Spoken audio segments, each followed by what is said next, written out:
So for my final post, first one was, which discussion board did you find the most helpful and why?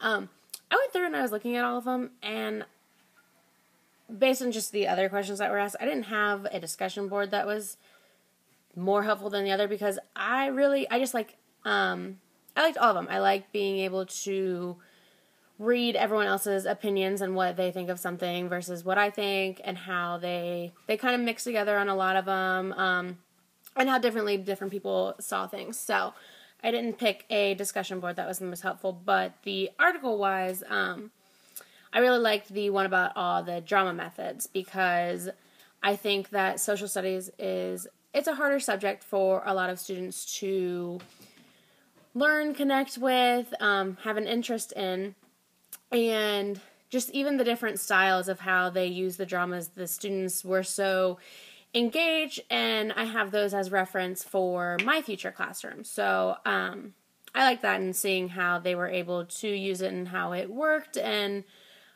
I still think it would take practice to really get used to, but I liked that overall. The assignment that I thought was the most helpful was, I really liked the seeing is believing. It was kind of a challenge to find pictures at first, and I didn't realize how difficult it was to find who the actual photographer was. And just, it made me be a little bit, I guess I felt more respectful for people who actually take the photography, or take the photographs, and don't receive credit down the line because the pictures end up on Wikipedia or something. But I really like that, because now I have everyone's pictures as a reference tool, and it had me look at all of the standards a little bit more, and so I can see what they could look like in real life. And I think students are much more able to connect if they have a point of reference, like the pictures. My 3 overall takeaways or insights, and how I use them, or how I can relate these to my teaching. First, the resource folder. I think that it's a good assignment. I now have resource folders on multiple topics. I think that would be a great thing to try and make in advance, if you're able to, if you have the time and know what you're going to plan, to be able to make those resource folders in advance, and then you can keep them forever, and you can always add to them. So I really like that, and I plan on being able to use those in my classroom. Also, the Zimmerman video was really helpful. I've spent so much time with early childhood that I guess I kind of forget what I was like when I was in middle school.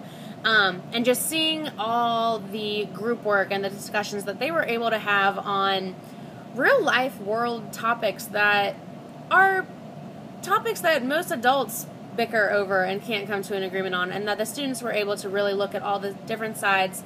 So I want to be able to have more group conversations about things that are more relevant today, as well as, everything in the past and the history is important, but just being able to have the daily or weekly what's happening in the world, and being able to discuss that. I want to be able to do that.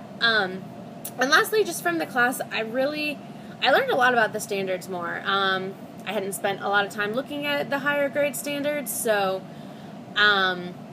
seeing what should be taught and what I think of as far later on in life, it's something that these kids can actually do. So I learned a lot about the standards, and especially the not just the Ohio standards, the NCSS ones. Those are the themes that I don't typically think about referencing when I'm making a lesson plan or not. But overall, I enjoyed talking to everyone during our classes, so I hope that everyone has a good rest of their summer. See ya!